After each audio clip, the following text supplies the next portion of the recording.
La résistance des matériaux permet de faire des calculs sur des structures élancées qu'on appelle des poutres. Elle permet de donner des informations sur la résistance et les déformations de ces structures. La résistance des matériaux est essentielle au prédimensionnement des structures. Tout d'abord, le fait de pouvoir calculer ces structures à la main permet de favoriser l'intuition du concepteur. Enfin, lors de l'utilisation d'un code de calcul, celui-ci pourra avoir un œil plus critique face aux résultats, ce qui va lui éviter de commettre des erreurs lourdes de conséquences.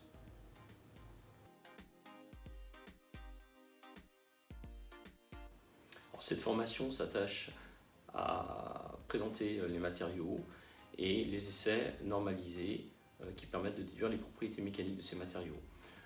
On fait des rappels mathématiques pour pouvoir faire les calculs, on fait de la statique pour connaître les efforts dans nos structures et bien évidemment de la résistance des matériaux pour en déduire la résistance et les déformations qui prennent part à l'intérieur. Enfin, on applique tout cela sur des systèmes réels et on va faire des codes de calcul qu'on va pouvoir comparer avec la résistance des matériaux.